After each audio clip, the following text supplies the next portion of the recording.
नमस्कार, वंदे गोमातरम। आप सबको स्वातंत्र पर्व की ढेर सारी बधाइयाँ। एक समय याचना भी आपसे करनी है, थोड़ा तकनीकी तकलीफ आ रही है, थोड़ा हम लेट हैं, इसलिए आप सबसे समय याचना भी करते हैं।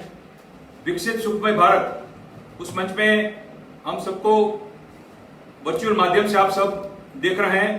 जितने भी पूरे विश्व में हमारे दर्शक हैं, उनका हम तहे दिल से अभिवादन करते हैं। आज का हमारा विषय है गौ आधारित ग्राम्य विकास। जैसा हम सबको मालूम है, हमारे भारतवर्ष के यशस्वी प्रधानमंत्री नरेंद्र भाई मोदी जी का स्वप्न है आत्मनिर्भर भारत, वोकल फॉर लोकल, ग्राम्य संस्कृति का विकास। यही सबको स्वप्न को जिन्होंने आजीवन सार्थक किया है। मूलतः सुपर स्पेशलिस्ट कैंसर सर्जन वो रह चुके हैं, राष्ट्रीय स्वयंसेवक संघ के एक स्वयंसेवक भी हैं और पूर्व केंद्रीय मंत्री, भारत सरकार के पूर्व केंद्रीय मंत्री। और सबसे बड़ी उनकी व्यक्तित्व की जो गरिमा हम सबको दर्शाती है, उन्होंने अभी तक 128 बार रक्तदान किया है। ऐसे बहुत ही उम्दा हृदय के और सरल आदमी। और हाल ही में गत वर्ष माननीय नरेंद्र भाई मोदी जी ने जिस मिशन की स्थापना की थी, राष्ट्रीय कामधेनु आयोग, उनके प्रथम अध्यक्ष प्रखर गोवती डॉक्टर वल्लभ भाई कथिरिया जी हमारे सबके बीच में मौजूद हैं। हम डॉक्टर वल्लभ भाई कथिरिया जी का खूब खूब स्वागत और अभिवादन करते हैं और गौ आधारित ग्राम्य संस्कृति उस विषय में उनसे प्रार्थना करेंगे कि वो हम सबको मार्गदर्शन दे। डॉक्टर वल्लभ भाई कथिरिया जी। नमस्कार, वंदे गोमातरम, वंदे मातरम। आज़ादी का पर्व आज मना रहे हैं हम 15 अगस्त।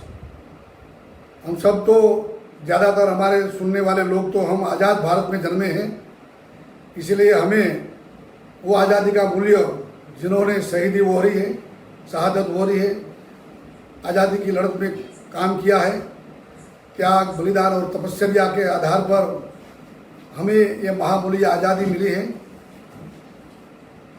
इन सबको याद करते हुए हम आज ये आज़ादी का पर्व मना रहे हैं। हर 15 अगस्त को हम सबको श्रद्धांजलि, भावांजलि दे रहे हैं।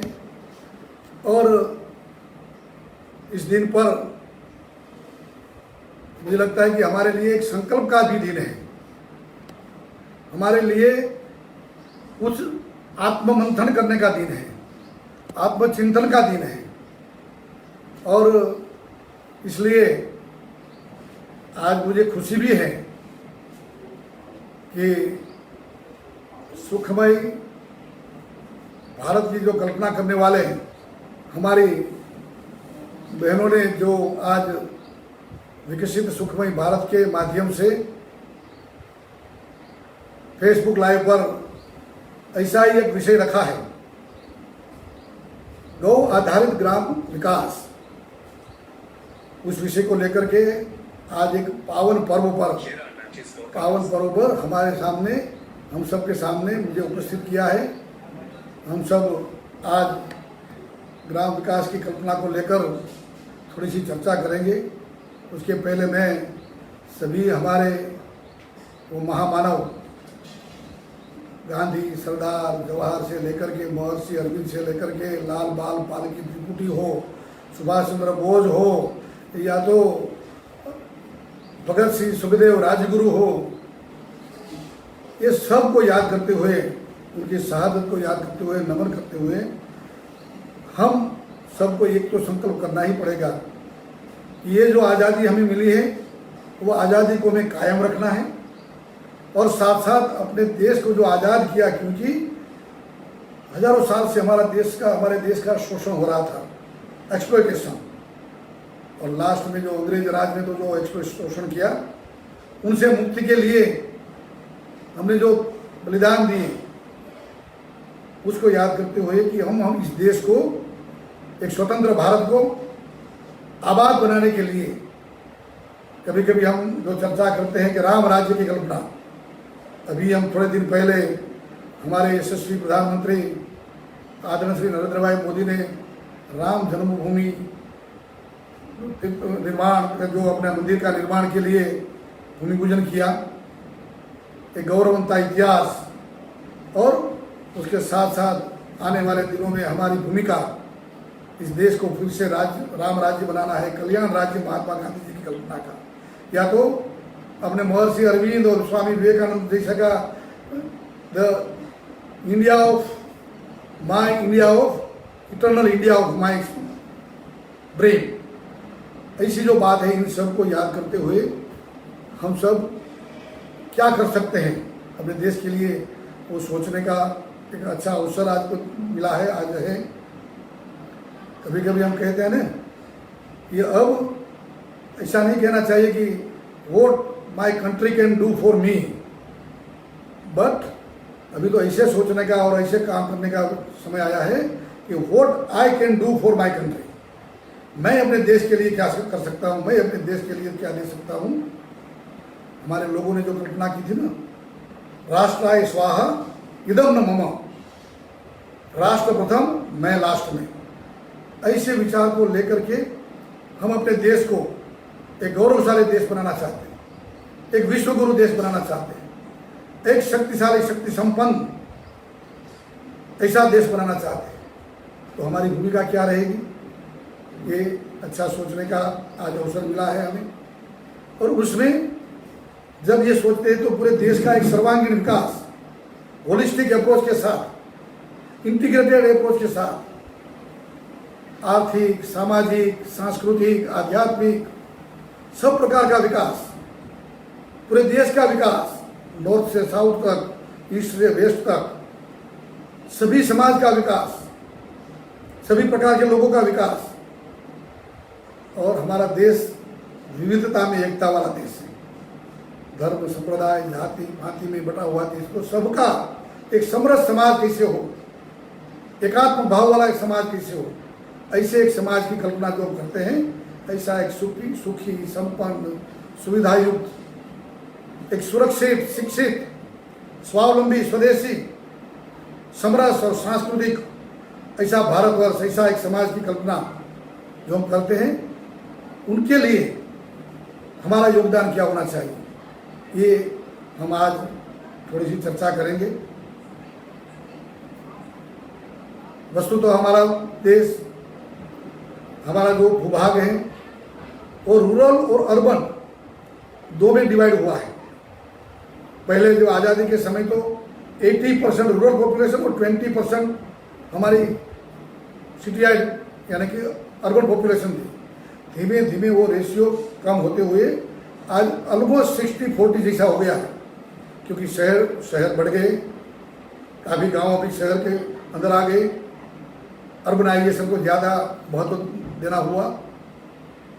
ऐसे समय में हमें जब कोई समाज के विकास की कल्पना करते हैं तो कल्पना होती है सर्वांगीण विकास की, जैसे कि रथ के दो पहिए होते हैं तो दोनों इक्वल होने चाहिए, एक सिक्के की दो बाजू होती है। तो ऐसा हमारा ग्रामीण समाज और अर्बन यानी कि शहरी समाज, ऐसा हमारा ग्रामीण विस्तार और शहरी विस्तार, उनका दोनों का बैलेंस्ड डेवलपमेंट हो, विकास हो। ये कल्पना को साकार करने के लिए हमें थोड़ा फिर से आत्ममंथन, आत्मचिंतन करने की आवश्यकता हुई है। माननीय प्रधानमंत्री श्री नरेंद्र भाई मोदी जी ने आज 15 अगस्त को लाल किले के मैदान से अपने देश को आत्मनिर्भर स्वावलंबी बनाने की जो घोषणा की है,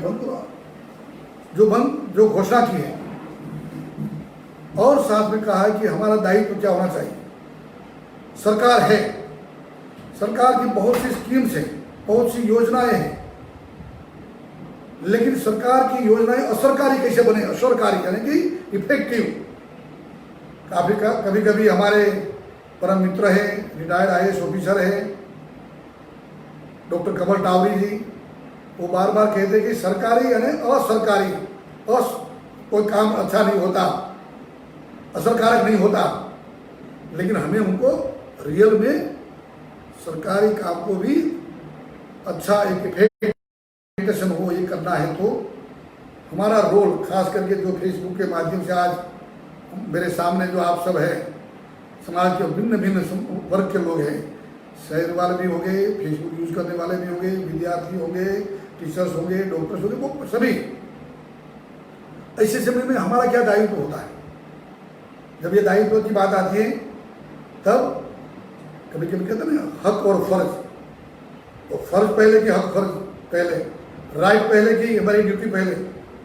मैं मानता हूं कि अभी जब हम चाहते हैं कि अपने देश को एक हमारे जो महात्मा गांधी जी से लेकर के, सरदार से लेकर के, स्वामी विवेकानंद से लेकर के जो अपने सपने संजोए थे, ऐसा देश को एक, और माननीय प्रधानमंत्री जी बार बार कह रहे हैं कि एक भव्य और दिव्य भारत बनाना है, तो उसके लिए हमारा क्या योगदान होना चाहिए और उसमें ग्रामीण विकास के लिए क्या योगदान होना चाहिए, उसके बारे में मैं जब मेरी बात शुरू करता हूँ तो मुझे याद आते हैं महात्मा गांधी जी।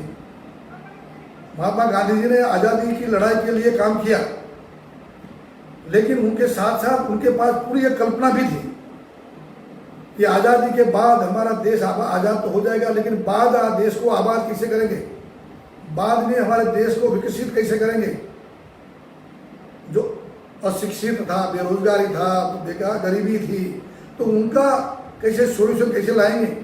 तो उन्होंने भिन्न भिन्न प्रकार के प्रयोग शुरू कर दिए थे उसी समय से। कहीं आश्रमशाला शुरू की, कहीं राष्ट्रीय शाला जैसे अलग अलग के साबरमती आश्रम जैसे आश्रम शुरू किए। कहीं न कहीं अपने साथ काम करते हुए, आज़ादी की लड़ाई में काम करते यंग युवा महिला पुरुष को उनकी रुचि देखते हुए, उनका स्वभाव देख करके उनके साथ जो मिलने के बाद उनको पता चलता है कि ऐसे लोगों को कैसे उन्होंने रचनात्मक कार्यक्रम में जोड़े।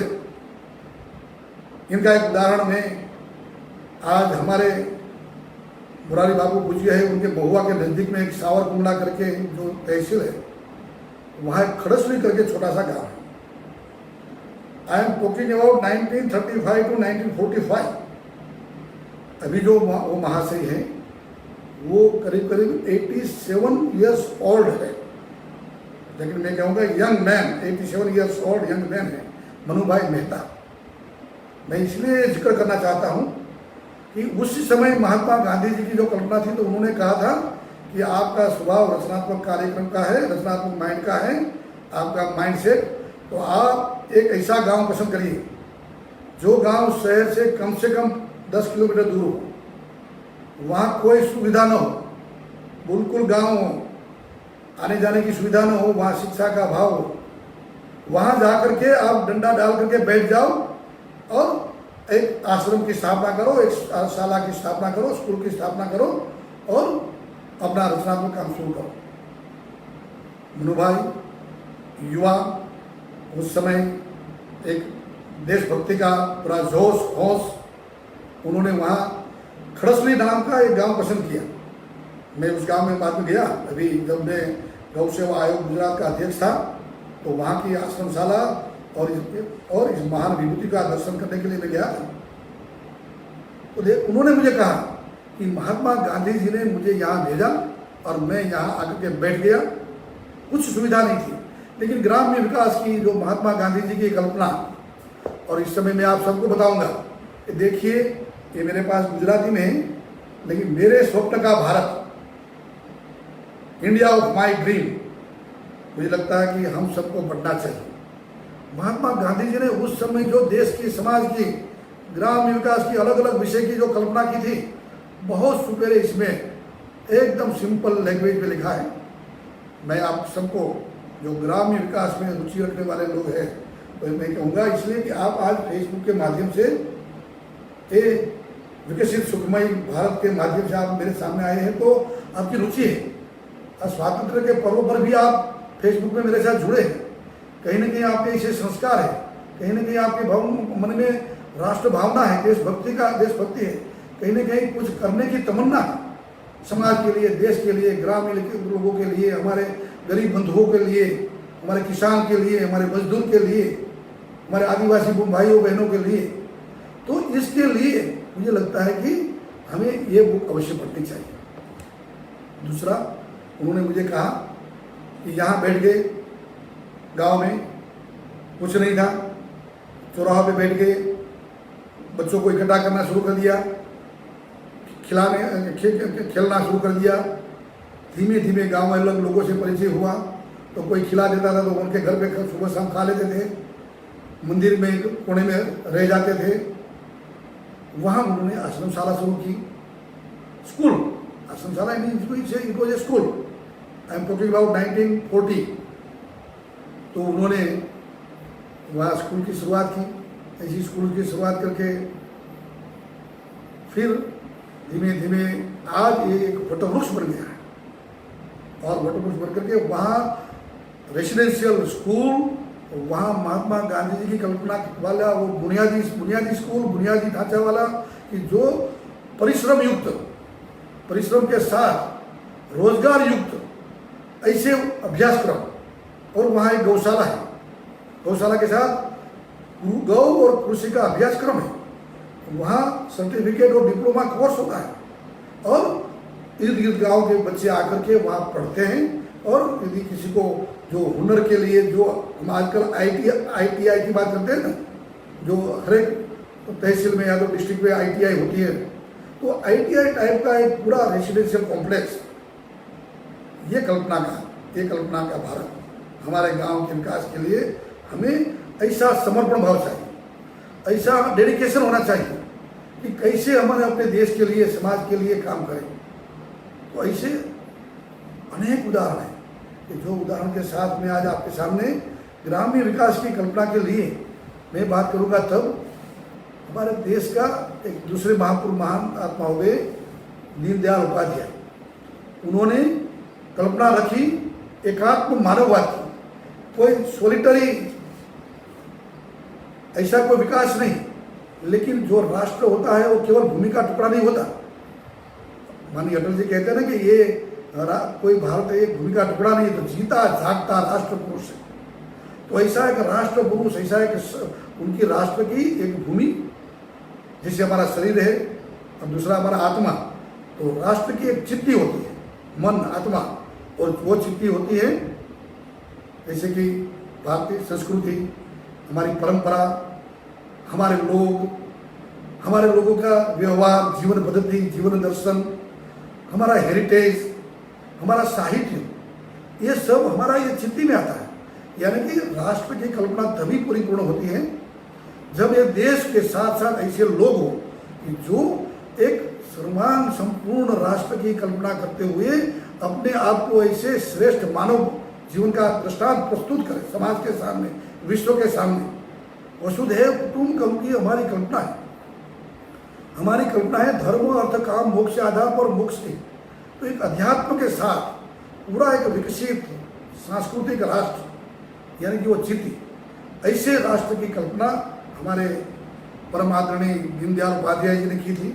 और उनका भी एक पुस्तक एकात्म मानववाद, एकात्म मानव दर्शन, एकात्म मानववाद की पुस्तक भी सभी इंग्लिश, हिंदी सभी भाषा में मिलती है। मैं आप सबकी गुजारिश करूँगा कि जो हम सब कहीं ना कहीं कुछ समाज के लिए, देश के लिए, ग्राम विकास के लिए करना चाहते हैं, उनको ये पुस्तक अवश्य पढ़नी चाहिए, ताकि हमारा एक वैचारिक, हमारी संपदा हमें विचार से श्रेष्ठ बने, हमारा विचार एक सही दिशा में, और कहीं इधर उधर न भटकते हुए, कहीं डायलेमा में न रहते हुए, एक डिटर्मिनेशन, एक डिवोशन के साथ हम जो काम में लगे वो लगन के साथ दिल से पूरे उस काम में लग जाए। मैं कॉलेज में था, मेडिकल कॉलेज में, उस समय मेडिको फ्रेंड सर्कल MFC करके एक मेडिको का,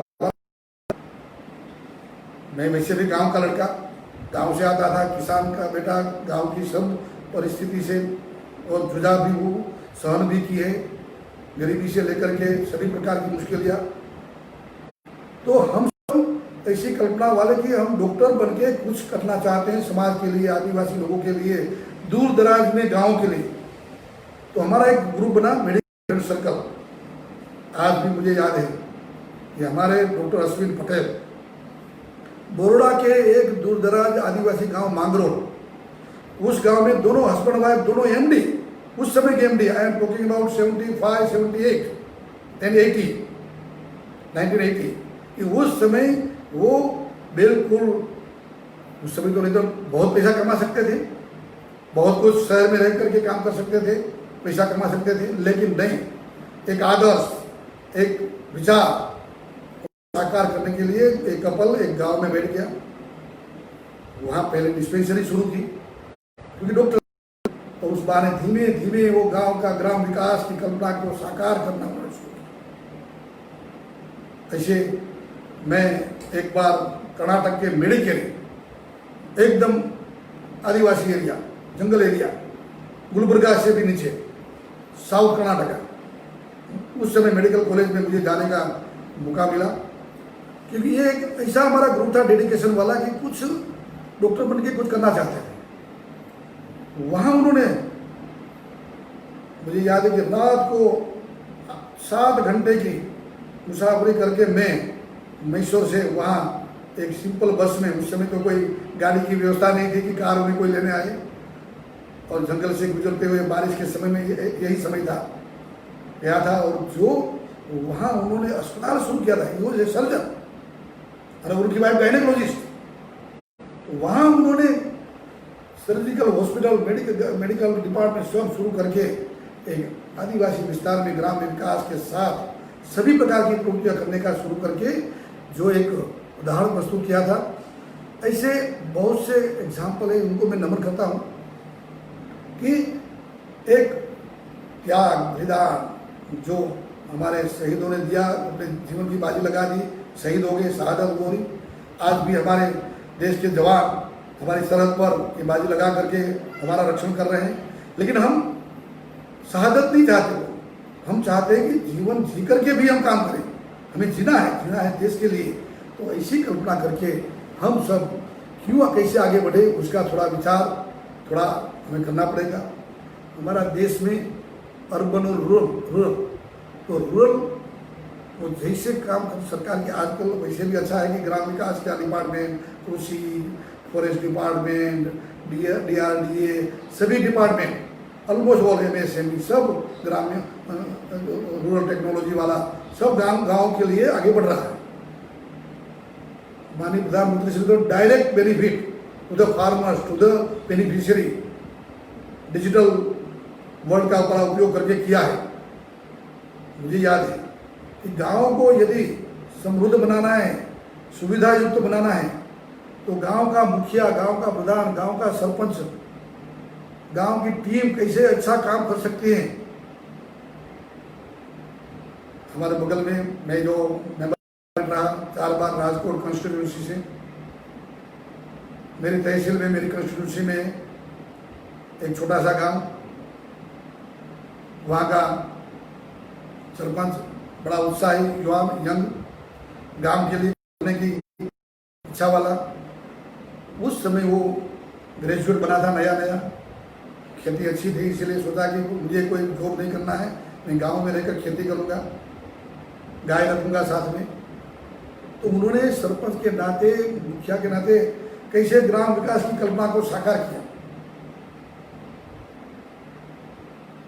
जो गांव की अलग अलग गांव रूरल डेवलपमेंट के लिए स्कीम होती है, कहीं ना कहीं जैसे कि रोड के लिए, गटर की सुविधा के लिए, गांव में पानी की व्यवस्था के लिए, गांव में कहीं आंगनवाड़ी यानी कि जो बनानी है, या तो कोई स्कूल का बिल्डिंग बनाना है, तो कहीं ना कहीं पंचायत घर बनाना है, तो कहीं ना कहीं सरकार की स्कीम में लोक भागीदारी की, जो आज हमारे प्रधानमंत्री कहते हैं, तो लोक भागीदारी, सबका साथ सबका विकास, तो इस कल्पना को लेकर के कहीं कहीं 90% सरकार देती है, 10% गांव को जोड़ना पड़ता है, 80-20, 60-40 ऐसी जो स्कीम होती है, उनका उपयोग करके कैसे एक अच्छा ग्राम प्रधान अपने गांव की शक्ल बदल सकता है।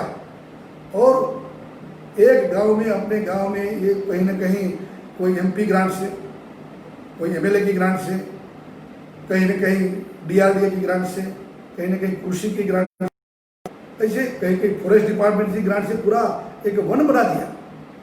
तो ऐसा करके कैसे उपयोग करता था कि जब 10% और 20% उसमें सरकार में पहले जमा करने पड़ते हैं कि गांव का रहेगा श्रमदान या तो गांव का योगदान, तो वो खुद अपना 1 लाख 2 लाख रुपया जमा करवा देता था अपने अकाउंट में गांव के, और बाद में सरकार के जो पैसे आते थे तो गांव के लोगों को तय कर लेते थे गांव कि भाई हर परिवार से एक आदमी आएगा श्रमदान करने के लिए, जो काम कर सकता है वो, नहीं तो उनको 200 रुपये, उस समय 200 रुपया था, तो 200 रुपया उस परिवार को देना पड़ेगा एक गांव के विकास में। ऐसा करके जो 80-20 की स्कीम, काम भी अच्छा होता, बढ़िया, क्योंकि गांव का काम है तो अच्छा करके एकदम बिल्कुल क्वालिटी काम, और बना करते जब बना देते थे पूरा काम, तो सरकार की सपोज की 10 लाख रुपया की पूरा प्रोजेक्ट है, 2 लाख रुपये उसमें डाल दिए थे, 8 लाख सरकार के आए। लेकिन इस लड़के ने, इस गांव के प्रधान ने काम पूरा कर दिया, पूरा करवा दिया गांव के लोगों की मदद से 7.5 लाख रुपये, और काम की क्वालिटी बना। कितना रुपया बचा? 2.5 लाख। कहाँ गया? फिर उन्होंने दूसरी स्कीम बनाना, उनके लिए ग्रांट की मांगी, वो थी 60-40 की, गांव का तालाब बनाना था, चेक डैम बनाना था, तो उसमें गांव के लोगों को फिर श्रमदान, फिर वही कि वो 2.5 लाख रुपये इसमें डाले, बाकी की ग्रांट ली, और ऐसे करके पूरा गांव का चेक डैम बना दिया। तो ऐसा करके 1 साल में वो रोटेशन करके पैसा बचाते बचाते गांव के लोगों को साथ में लेकर के पूरे गांव को एक मॉडल गांव, एक आदर्श गांव, एक गोकुल ग्राम ऐसा बना दिया। उसमें हमारी भूमिका क्या है? हम शहर वाले या तो कहीं ना कहीं गांव से जुड़े हुए हैं और गांव से आज शहर में आए हैं। हमारी जिम्मेवारी ये है कि हम अपने गांव को, अपने कोई एरिया को या अपने डिस्ट्रिक्ट को यदि हम एडॉप्ट करना चाहते हैं, यदि उनको कोई दत्तक लेना चाहते हैं, तो उस गांव में साथ में रह करके कैसे हम वहाँ के लोगों को, गांव को जोड़ सके, ये हमारा काम होगा। गांव में जाना, गांव के लोगों के साथ में बैठना, गांव की टीम को साथ में बिठा करके ग्राम सभा करना, वहाँ के तहसीलदार, गांव के जो तलाटी क्रम मंत्री, बाकी के लोग होते हैं, सरकारी अफसर होते हैं, उनको साथ में ले जाना, गांव की एक जो आदर्श गांव की रूपरेखा तैयार करना, कौन से काम बाकी है उनकी योजना करना, और उनके आधार पर एक के बाद एक 1 by 1 काम को कैसे कार्यान्वित करना, तो पूरा गांव एक सुविधा युक्त हो जाता है, पूरे गांव में सभी प्रकार की सुविधा मिल जाती है। ऐसा एक आदर्श गांव हम बना सकते हैं। आजकल हमारे देश में तो एक फायदा भी है, हमारा देश धर्म और संस्कृति के साथ जुड़ा है, और हम देखते हैं ना कि कहीं ना कहीं स्वाध्याय परिवार, कहीं ना कहीं गायत्री परिवार, कहीं ना कहीं आर्ट ऑफ लिविंग, कहीं ना कहीं स्वामीनारायण परिवार, कहीं ना कहीं ऐसे अलग अलग प्रकार के हमारे देश में ऐसे इतने संत महात्मा हैं, इतने संप्रदाय हैं,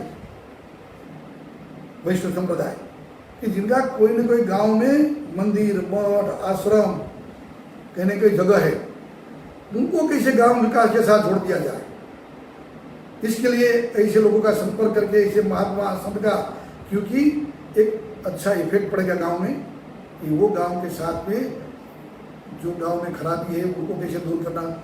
तो इसके लिए ऐसे लोगों को जोड़ करके, ऐसी संस्था को, NGO को जोड़ करके कैसे गांव की सुविधा को बढ़ाने के लिए हम आगे बढ़ सकते हैं, ये काम करने के लिए गांव का मीटिंग, गांव का सर्वे करवाना, और उसके लिए NSS की टीम का उपयोग करना। मैं बार बार करता हूँ, हर एक कॉलेज में नेशनल सर्विस स्कीम NSS, बच्चों को कॉलेज बच्चे के पास उसमें जाते हैं, कंपलसरी है, तो उनका हर साल दिसंबर में कैंप होता है 10 दिन का। लेकिन उनके अलावा भी यदि हम चाहते हैं वहाँ के कॉलेज के NSS के ऑफिसर को यदि कांटेक्ट में रह करके यदि हम उनको गांव में ले जाते हैं और बच्चों के साथ लेके जा करके एक पूरा चार्ट बना करके पूरा गांव का सर्वे करवा लेते हैं, तो गांव में कितने गरीब परिवार, कितने मध्यम, क्या व्यापार, कृषि, गोपालन की अवस्था क्या है, ये सब यदि पूरा एक ढांचा बनेगा, एक तो रिकॉर्ड आ जाएगा हमारे पास, तो हमारी कल्पना क्लियर हो जाएगी कि हमें किस दिशा में काम करना है और किसका साथ लेना है। तो ऐसा करके गांव के लोगों को जोड़ना, उनके लिए संविधान की बात करना, चेंज ऑफ माइंडसेट। आज गांव में भी दिक्कत आ गई है, मुझे तो पता है, गांव वाले भी लोग आलसी हो गए हैं, सरकार की अपेक्षा रखते हैं कि सरकार सब कुछ करे, माई बाप। लेकिन कैसे हमारे प्रधानमंत्री जी बार बार बोलते हैं ना कि हमें सही मायने में सबका साथ लेकर के, सबका सहयोग, लोक भागीदारी, उनके साथ इस गांव को विकास की दिशा में ले जाना है। तो वो ऐसे लोगों को जोड़ करके ऐसे गांव की विशिष्टता जो होती है वहाँ की जो कोई गांव की, हर एक गांव की कोई ना कोई पिक्युलरिटी होती है, उनको साथ में रख करके कैसे हम आगे बढ़ सके, इसके लिए हम सबको कहीं न कहीं गांव के बारे में चिंतन मनन करके एक गांव को एडॉप्ट करना पड़ेगा। या तो अपना खुद गांव है।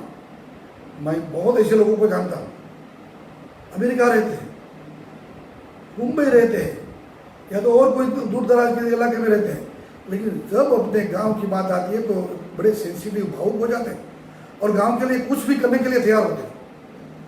ऐसे लोगों का लिस्ट बनाए, लिस्ट बना करके उनके साथ कॉन्टेक्ट रखें। वे आपके गांव में ये सुविधा की आवश्यकता है और आप पढ़े लिखे होकर के बिजनेस करके अच्छे साधन संपन्न हो गए हैं, सुखी संपन्न हैं, तो आप अपने गांव के लिए कोई डोनेशन दीजिए। आप आइए खुद गांव के साथ जो नाता जोड़िए।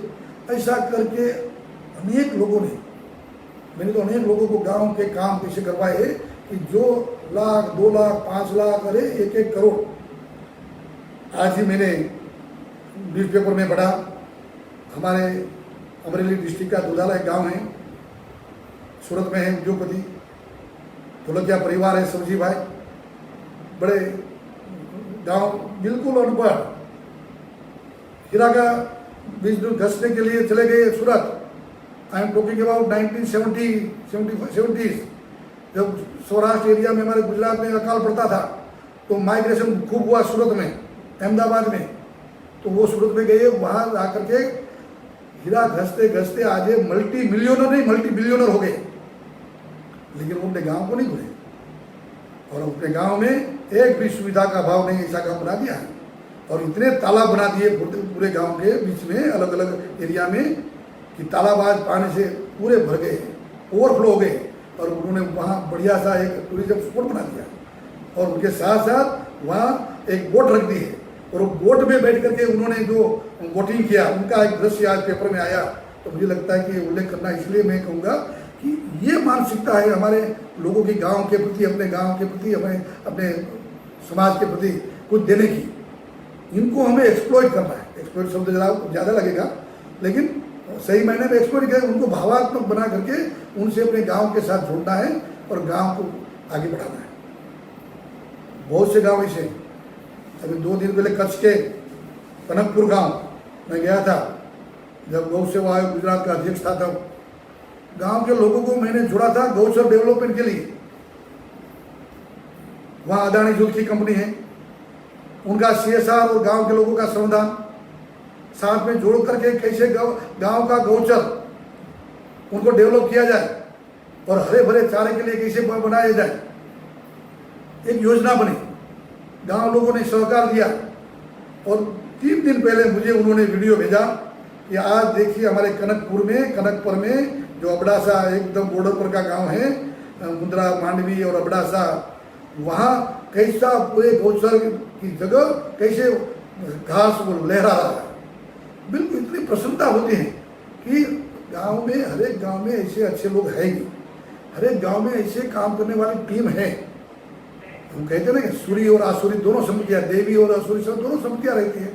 तो ऐसी देवी समितियाँ को देवी लोग हैं, उनको ढूंढना है, उनको जोड़ना है कहीं। आइए हम आपके साथ हैं, आपके गांव के विकास के लिए हम आपको क्या मदद कर सकते हैं। तो इसे बहुत से दृष्टा, अभी थोड़े से पहले मैं कहूँगा कि गांव के विकास में गौ आधारित, क्योंकि हमारा बेसिकली हमारी संस्कृति कृषि प्रधान हमारा देश, और कृषि की बात आती है तो गाय की बात अवश्य आती है, गाय की बात आती है तो गाय के गोबर की बात आती है, और पूरे गौ आधारित समाज व्यवस्था की बात आती है। गौ केंद्रित हमारी समाज व्यवस्था, हमारी अर्थव्यवस्था, हमारी पूरी संस्कारिता, हम कहते हैं ना, इसलिए बार बार हमारा देश गौ, गंगा, गायत्री, गीता और गोविंद का देश है। ये पूरी हमारी भारतीय, जो मैंने कहा वो चिट्ठी वाली बात, पूरी भारतीय संस्कृति इसमें आ गई। हम भूमि को माता मानते हैं, गाय को माता मानते हैं, गंगा यानी कि हमारी नदियों को माता मानते हैं, गायत्री हमारे देव देवता उनका सम्मान मान, उनके गुण हमें कैसे हमारे में आए, राम कृष्ण के और गोविंद, तो ये सब को लेकर के कैसे एक श्रेष्ठ समाज बनाया जाए, ये करने के लिए हमारे पास बहुत से लोग हैं। हमें ढूंढना है, सबको जोड़ना है। कहीं ना कहीं ये गौ आधारित व्यवस्था को हमें पुनः स्थापित करनी पड़ेगी। जब मैं गौ आधारित व्यवस्था की बात करता हूँ तो केवल धर्म की बात नहीं है। इसी बुक में महात्मा गांधी जी ने गौ रक्षा की बात की है और उन्होंने कहा है कि गाय भारत का आत्मा है। 122 पेज पर है और उन्होंने गौ रक्षा का महत्व कहा है कि गाय भारत की इकोनॉमी का जड़ आधार स्तंभ है। उनके आधार पर गाय की रक्षा, गाय का गौ संवर्धन, गौ आधारित कैसे हमारे बच्चों को दूध मिले, हमारे बच्चे कैसे स्वस्थ रहे, हमारे युवा कैसे शक्तिशाली बने, हमारी महिला को कैसे रोजगार मिले, गाय के गोबर गौमूत्र से कैसे हम हमारी कृषि, गौ आधारित कृषि, ऑर्गेनिक फार्मिंग जो आजकल एक नया शब्द प्रयोग है, हम तो बहुत पहले से करते थे, हमारे यहाँ तो परंपरा थी, हमारे यहाँ तो ऑर्गेनिक फार्मिंग तो आज आया। हमारी पूरी समाज व्यवस्था गौ आधारित थी, गाय का गोबर, गाय के गौमूत्र से और अपने जो ओरिजिनल सीड थी उनके आधार पर जो अच्छी सी फसलें होती थी, अच्छी हमारे फल फलादी, हमारे जो बाकी के प्लांट्स पौधे, तो इन सब के लिए गाय का महत्व, गाय की उपयोगिता, और इसलिए हमने तो सूत्र दिया है। माननीय प्रधानमंत्री श्री ने राष्ट्रीय कामधेनु आयोग की रचना ही इसी के लिए की है। अपने देश को एक सही मायने में संपन्न देश बनाना है, समृद्ध देश बनाना है, इकोनॉमिकली स्ट्रांग बनाना है, तो गाय का आधार, गाय के पंचगव्य की उपयोगिता, गाय का गोबर, गाय का दूध दही घी, गाय का बैल के आधार पर बैल आधारित कृषि। और उस समय में आपको बता दूं कि गौ आधारित बैल आधारित कृषि श्रेष्ठ है। आज तो ठीक है ट्रैक्टर आ गए हैं, क्या करें, लेकिन छोटे किसानों के लिए आज भी मैं कहूँगा कि बैल आधारित कृषि का ही प्रयोग। हमारे बैल की शक्ति कितनी है पता नहीं है, हॉर्स पावर तो आ गया, हमारा बुल पावर पहले उनसे 4 गुना है बुल पावर, ये हमें पता नहीं है ना। और हमारे इंग्लिश वो मैकुलर सिस्टम में आ गया ना, हमारा माइंड को करप्ट कर दिया और हम हॉर्स पावर बोलने लगे। लेकिन हॉर्स पावर से भी ज़्यादा बुल पावर है, वो बुल की शक्ति का हमें अंदाज नहीं। और उनका ट्रांसपोर्टेशन में, उनका कृषि में, जल खींचने में जो, और आजकल बाकी की एनर्जी प्रोडक्शन में कितना उपयोग कर सकते हैं, गांव वालों का माइंडसेट कैसे कर सकते हैं, ये काम हमें करना पड़ेगा, ये हमें समझाना पड़ेगा, उनको जोड़ना पड़ेगा कि आइए हम सब गाय को केंद्र में रख के घर घर पे गाय, गांव गांव में गौचल और गांव गांव में अच्छी गौशाला, अच्छा सांड, एक श्रेष्ठ सांड, क्योंकि गौ संवर्धन करना है। ये काम कौन करेगा? गांव के लोगों को कौन समझाएगा? हमें समझाना पड़ेगा। हम थोड़े पढ़े लिखे हो गए हैं तो हमारा कर्तव्य बनता है, हम अपने आप को इलाइट क्लास मानने लगे हैं ना, लेकिन हमारा भी कोई कर्तव्य बनता है कि चलो हम हमारे गांव के लोगों को थोड़ी सी बात समझाएं कि आपके गांव में श्रेष्ठ एक गुड़ चाहिए, सांड चाहिए, जिनके आधार पर पूरे गांव की नस्ल अच्छी हो, और अच्छी नस्ल होगी तो दूध ज़्यादा बढ़ेगा। मैं बहुत सही से गाँव जानता हूँ। पहले मैंने एक बार नारी शक्ति के फाउंडेशन के कार्यक्रम में भी उनका उल्लेख किया था। एक गांव घर घर पे एक 2 4 गाय रख करके कैसे समृद्ध हो सकता है, उनका उदाहरण सूरत डिस्ट्रिक्ट हमारा, महुआ उनका तहसील, अंडावल करके उनका छोटा सा गांव, उस गांव में मैं गया था। वहाँ मिल्क कोऑपरेटिव, हमारी जो अमूल है ना, पूरे देश विश्व में नाम, तो एक छोटी सी जो शुरुआत होगी तो उनका जो मूल है वो है गांव की दूध मंडली। उस गांव की दूध मंडली का एक कार्यक्रम था कि हम श्रेष्ठ, जो पूरा गुजरात में नंबर 1 आई ऐसी एक दूध सहकारी ऐसी मंडली को इनाम देना था। जब एक महिला को इनाम देने की बारी आई मेरे सामने, आप कल्पना कर सकते हैं उस महिला ने एक साल में कितना दूध भरा होगा वहाँ उनकी मंडली को, दूध कोऑपरेटिव में 96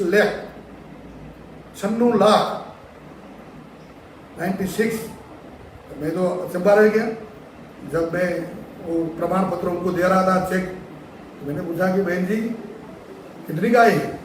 तो बहन ने कहा कि मेरे पास 56 गौ माता है, 56। और मैं पूरी गौशाला के रूप में एक प्रोफेशनल बेस पर अपनी गौशाला चलाता हूँ। मेरी गाय 10 लीटर से लेकर के 18 लीटर तक दूध देती है और इनके आधार पर पूरा मेरा व्यवसाय गाय का हो गया है।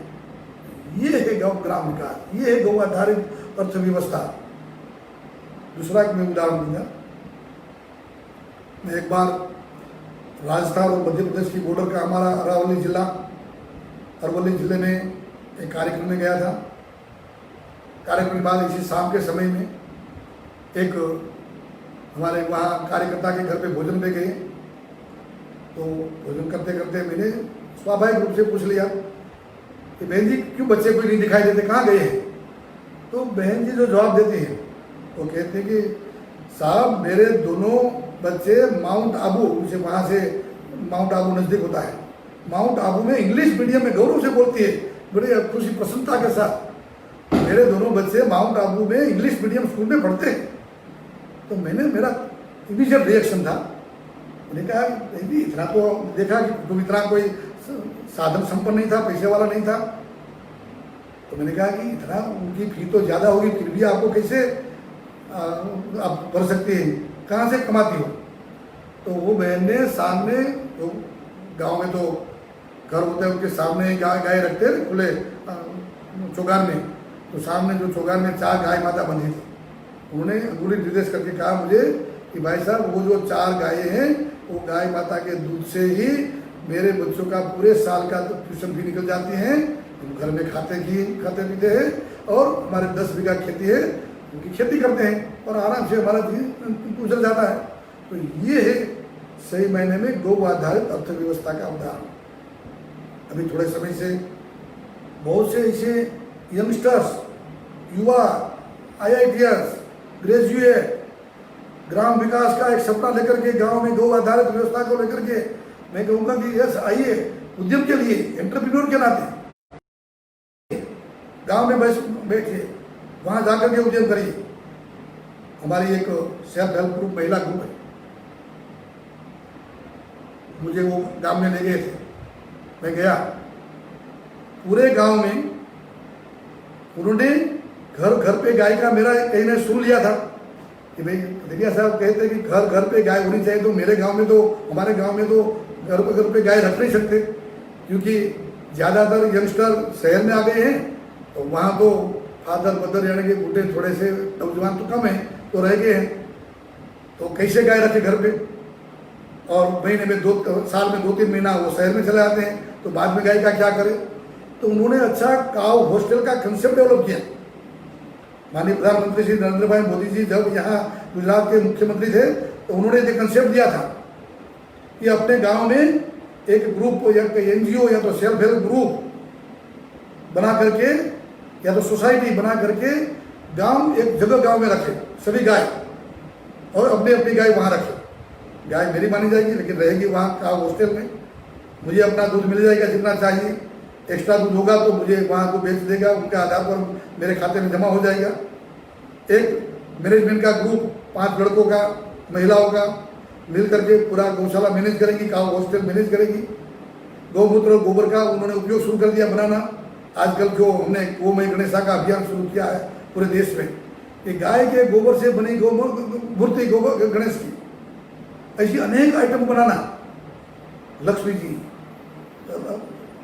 बाकी की खीर चेन से लेकर के कंडे, अपने हवन सामग्री, दिया, बहुत से आइटम, ऐसे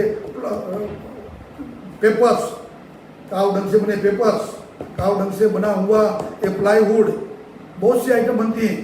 तो उन्होंने, महिलाओं ने, एक ग्रुप ने, वहाँ सेल्फ हेल्प ग्रुप ने ऐसी थोड़ी सी आइटम बनाना शुरू कर दिया। गौमूत्र से अर्क, साबुन, शैम्पू, फिनाइल बनाना शुरू कर दिया। और साथ साथ में जीवामृत भी, गाय के गोबर गौमूत्र से जीवामृत उन्होंने बना करके गांव के किसानों को 8 रुपये लीटर, 10 रुपये लीटर वो उन्होंने दे दिया वापस देने का। तो ये गोबर गौमूत्र का सही उपयोग करके पूरे गांव को ऑर्गेनिक गांव बना दिया। अभी थोड़े समय पहले ही माननीय प्रधानमंत्री श्री ने जब वो किसानों से बात कर रहे थे 1 हफ्ते पहले, तब जो मुखिया से बात कर रहे थे तो उन्होंने कहा कि भाई आप गांव में यूरिया का उपयोग कम करिए, यूरिया DAP का और पेस्टिसाइड का उपयोग कम करना है, और यदि हमारी धरती माता को पुनः संजीवन करना है, फर्टाइल करना है, फिर से हमें जहर मुक्त होना है, जहर मुक्त करना है, तो यूरिया DAP का पेस्टिसाइड का उपयोग कम, और गाय के गोमूत्र गोबर से बना जीवामृत, लिक्विड फर्टिलाइजर, कचुआ वाला फर्टिलाइजर, बायो पेस्टिसाइड, अनेक ब्रह्मास्त्र से लेकर के बहुत से बनते हैं और वेरी सिंपल प्रोसीजर। उसमें कुछ अपने खेत के इर्द गिर्द की वनस्पति होती है, नीम से लेकर के, वट से लेकर के, आंकड़ा से लेकर के, बिल्ली से लेकर के, सब कुछ हमें यहाँ मिलता है, और उनका उपयोग करके अच्छे से बना करके वो महिलाएं पूरे गांव को देती हैं, तो पूरा गांव हो गया ऑर्गेनिक। ये है ग्राम विकास की कल्पना हमारी, कैसे हम गांव वालों को जोड़ सके, प्रोत्साहित कर सके, माइंड सेट। अभी हमारा नागपुर का एक कपल, हमारे भाग्यश्री, डॉक्टर भाग्यश्री भट्ट ने, और दोनों IITian PhD किया, दोनों ने छोड़ करके शहर की नौकरी लाखों रुपए की, गांव में बैठ गए, और गांव में गाय के गोबर से कैसे समाज को, कैसे गांव को, बहनों को रोजगारी मिले, एम्प्लॉयमेंट मिले, एंटरप्रेन्योरशिप मिले। उन्होंने एक नागपुर से आगे जाते छत्तीसगढ़ के नज़दीक में पूरा एक गांव का एक NGO खोल दिया, महिलाओं को उद्यम मिल रहा है, और गोबर से बनी हुई अनेक आइटम, उनके मोल्ड बना रहे हैं। उनका सपना है कि पूरे देश में गाय के गोबर की सही कीमत लोगों के पहचान में आए, पता चले मूल्य गाय के गोबर का क्या है, और इसके लिए समर्पित जीवन जी रहे हैं। एक प्रीति करके लड़की है, वो गोंदिया में रहती हैं, और वो दोनों हस्बैंड वाइफ आए थे यहाँ गुजरात में मुझे मिलने, गौशाला देखने।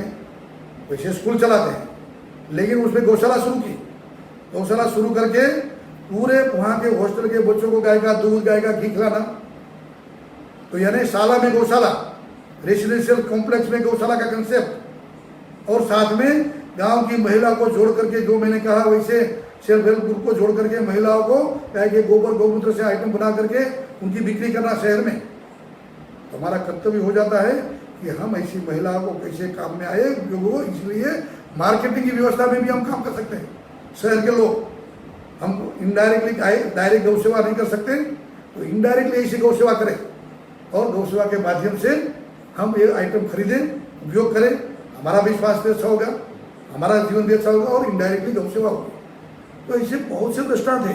हमारी विनीता पांडे कहाँ है, अमेरिका रहती, वहाँ से छोड़ करके ऐसे आ गई है बहन, और गाँव, छोटे से गाँव में सभी जो बेसहारा गाय है गौवंश से, उनको इकट्ठा किया, उनको रख करके गौशाला बना करके, और लोगों को जोड़ करके गौ प्रोडक्ट बनाती हैं, और बना करके पूरे गांव को, पूरे एरिया में एक गौ सेवा का आदर्श उदाहरण पूरी करती है।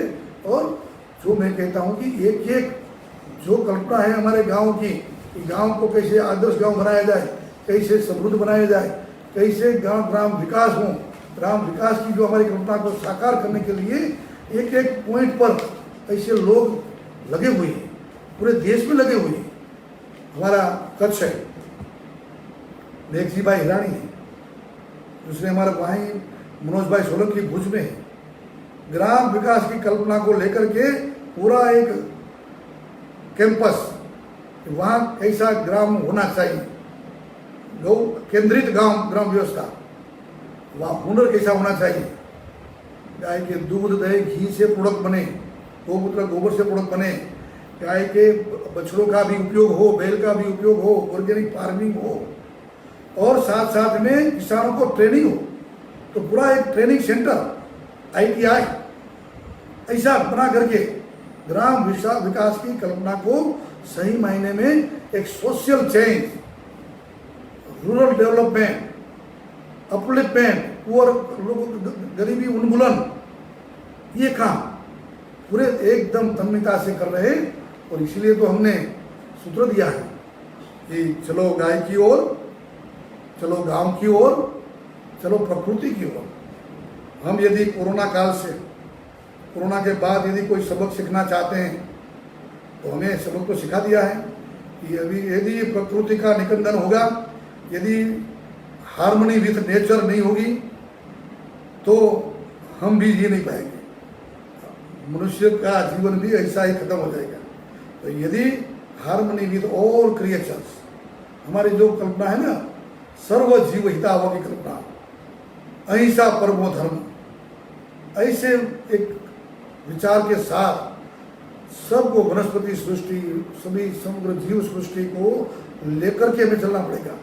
और उस समय हमें गांव की याद आएगी। गांव, गाय और प्रकृति को साथ में रख करके हम सब आने वाले दिनों में कैसे अपने देश को एक अच्छा श्रेष्ठ देश, विश्व गुरु बना सके, ये कल्पना करके हमें काम करना पड़ेगा। थोड़े दिन पहले आपने आंध्र की हमारी दिव्या रेड्डी का भी वीडियो बहुत आजकल वायरल हुआ है। एक महिला कैसे गौ आधारित विकास की कल्पना करके कहां तक पहुंच सकती है, एक नेशनल अवार्ड मिलता है।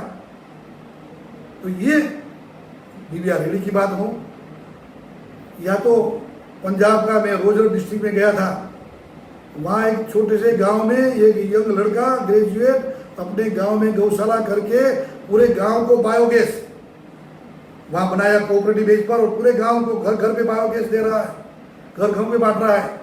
और गाय के दूध की वहाँ उन्होंने स्वीट मार्ट खोला है, और वहाँ भी स्वीट बनाता है, चंडीगढ़ तक बेचता है, उनके रिटेलर शुरू हो गए।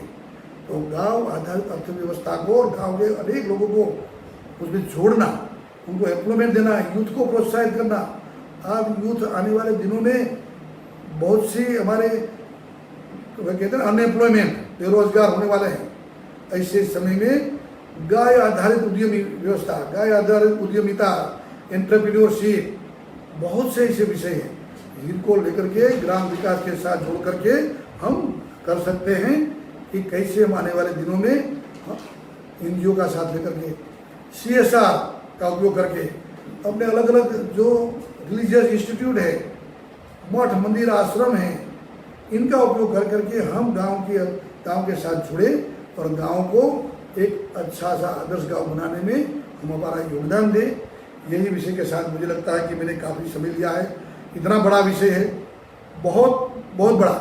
ग्राम विकास की कल्पना तो करते हैं तो इतने मेरे सामने नज़र में हमारे अभय बंग से लेकर के, हमारे डॉक्टर अनिल भाई से लेकर के, हमारे कस्तूरा धाम वाले कन्हूभाई गांधी, महात्मा गांधी जी के पौत्र से लेकर के, ऐसे मनुभाई पंचोली जिन्होंने पूरी एक यूनिवर्सिटी लोक भारती बनाई, और हमारे जो गुजरात विद्यापीठ है, ऐसे बहुत से लोग हैं जिनकी मैं याद करता हूँ। तो ग्राम विकास की उनकी जो कल्पना, उनको साकार करने के लिए माननीय प्रधानमंत्री श्री ने जो आत्मनिर्भर भारत का संदेश दिया है, वो आत्मनिर्भर भारत कब बनेगा?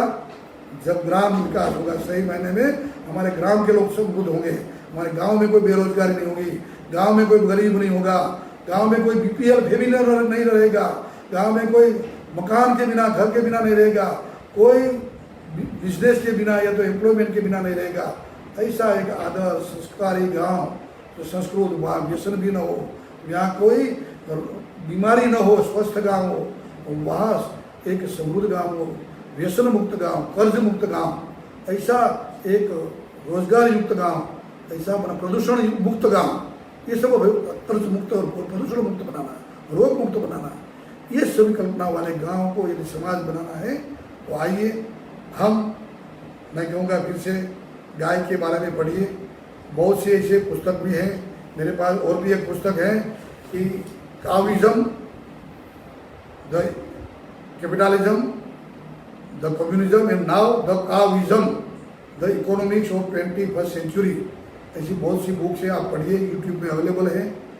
आप गाय के साथ जुड़े, गाय के साथ गौ आधारित उद्यमिता के साथ जुड़े, और गौ संस्कृति के साथ ग्राम विकास के साथ राष्ट्र विकास, और राष्ट्र विकास के साथ अपना देश को एक उन्नत संपन्न एक विश्व गुरु भारत बनाने में हम अपना यथाचित योगदान दें। यही मुझे लगता है कि 15वीं अगस्त स्वतंत्र पर्व का हमारे लिए एक संकल्प होना चाहिए, हमारा एक कर्मनिष्ठ बन करके हमारे देश के आज़ादी के हमारे जो शहादत हुए ऐसे हमारे वीरों के लिए एक सही श्रद्धांजलि होगी, सही भावांजलि होगी। तो हम सब एक संकल्प करें, चलो गाय की ओर, चलो गांव की ओर, चलो प्रकृति की ओर। धन्यवाद। वंदे मातरम, वंदे गौ मातरम, गौ माता की जय, भारत माता की जय।